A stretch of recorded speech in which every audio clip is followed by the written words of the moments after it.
এত রাত হয়ে গেল, ফাটা তো এখনো বাড়ি আসলো না। বাড়া, এই জন্য আমি বলেছিলাম কোথাও যাওয়ার দরকার নেই। সে আমার কথা শুনলে তো। এ ফুটো, এ ফুটো,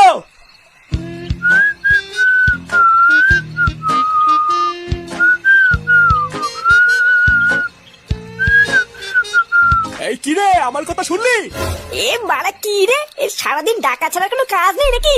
ভোরদার বাল একটু শান্তিতে চুপচাপ শোবো কি, সেই শান্তিটা দেবে না।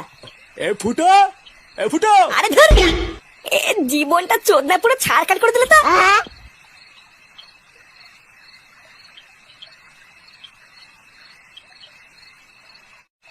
না এতবার ডাকলাম আর সেগো মানে ছেলের কানেই যায় না। এত রাত হয়ে গেছে, ওইটুকু একটা ছেলে যে বাড়ির বাইরে আছে, এটা কি কারোর জ্ঞান আছে? এ বাড়া, তুমি কি চাও বলো তো আমি যে একটু শান্তিতে থাকবো? এটা কি তোমার পোষায় না নাকি? না পোষায় না। সেগো মানে সেই যে দাদু ভাই সকালবেলায় কেউ জন্মদিনে ওদের বাড়িতে গেল, তা এখনো যে বাড়ি ফেরেনি, তোর হুঁশ আছে? হ্যাঁ, তা ও বাড়ি ফেরেনি তো আমি কি করবো? আমাকে ডাকছে কেন? এই কি করবি মানে? যা ওকে ডেকে নিয়ে আয়। আমাকে কি পাগলা ঘুরে কামড়েছে? বাইরে ঠান্ডার ভিতরে আমি এখন ফাটাকে খুঁজতে যাই নাকি? বাড়া, তুমি গেলে যাও, না হলে পুরো মারা গিয়ে। এই তুই কি বললি? ভোরটা একটু শান্তিতে ঘরে শুয়েছিলাম, সেটাও সহ্য হলো না। লেওরা তা হবে কেন? হ্যাঁ, আমাকে শান্তিতে দেখলে তো এদের সবার গা চুলকায়।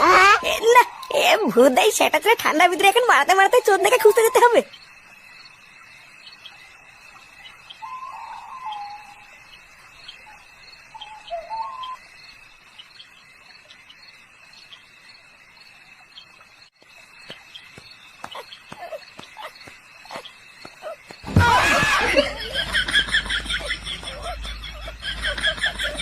এই গার মেরেছে ঠাকুমার ঘর থেকে, এটা আবার কিছু শব্দ আসছে?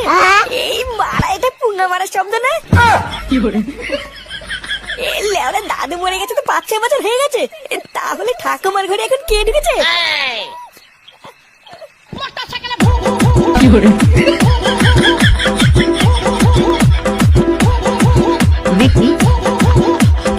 এই অনেক রাত হয়ে গেছে, এবার থাম।